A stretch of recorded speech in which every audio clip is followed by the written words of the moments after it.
Good evening, everyone, and welcome to Late Night Friday Night Young at Heart, featuring nursery rhymes, stories, songs, poems, Mother Goose, Aesop's fables, Lewis Carroll, limericks, larks, stories of the great operas, epics, and such to keep us all young at heart. I'm Father James DeLuzio. We're continuing with our journey, our slow step-by-step journey with 2 pages of Simon Armitage, the great poet's translation of the great medieval epic Sir Gawain and the Green Knight.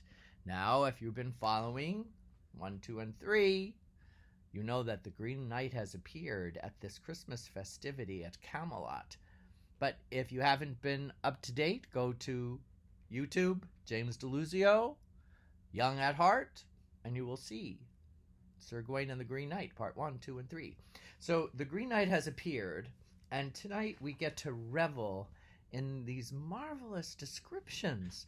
And to think this was written around 1400, and the author had no desire to let us know who he or she was, but just penned this almost perfect poem with lots of alliteration and powerful, colorful imagery.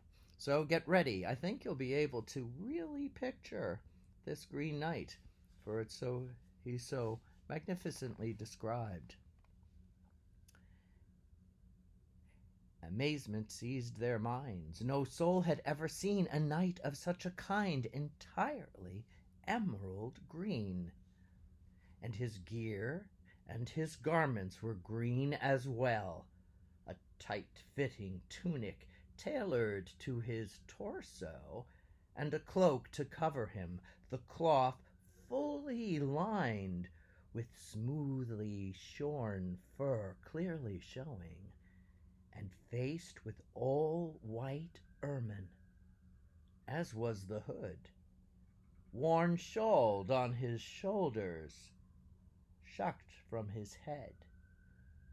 On his lower limbs, his leggings were also green, wrapped closely round his calves, and his sparkling spurs were green gold, strapped with stripy silk, and were set on his stockings.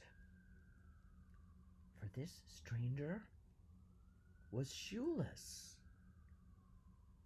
In all vestments he revealed himself veritably verdant, from his belt hooks and buckle to the baubles and gems arrayed so richly around his costume and adorning the saddle, stitched onto silk. All the details of his dress are difficult to describe, embroidered as it was with butterflies and birds, green beads emblazoned on a background of gold. All the horse's tack, harness strap, hind strap, the eye of the bit, each alloy and enamel, and the stirrups he stood in were similarly tinted, and the same with the cantle and the skirts of the saddle, all glimmering and glinting with the greenest jewels. And the horse, every hair was green, from the hoof to mane, a steed of pure green stock, each snort and shudder strained the hand-stitched bridle, but his rider had him reined. The fellow in green was in fine fettle. The hair of his head was as green as his horse, fine flowing locks which fanned across his back, plus a bushy green beard growing down to his breast, and his face hair, along with the hair of his head, was lopped in a line at elbow length.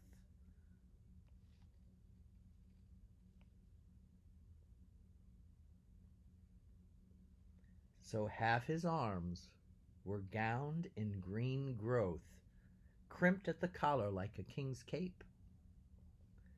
The mane of his mount was groomed to match, combed and knotted into curlicues, then tinseled with gold, tied and twisted green over gold, green over gold. The fetlocks were finished in the same fashion, with bright green ribbons braided with beads, as was the tail, to its tippity-tip, and a long tied thong lacing it tight was strung with gold bells which resounded and shone. No waking man had witnessed such a warrior, or weird war horse, otherworldly, yet flesh and bone. A look of lightning flashed from somewhere in his soul. The force of that man's fist would be a thunderbolt. Wow. Well, would you like to meet this fellow on a dark forest path some night? Or perhaps in a dream? Well, you've got an ample description here. You can place him in your dreams if you wish, or in your imagination, which in part is what Young at Heart is all about. Good night, everyone. Have a great weekend.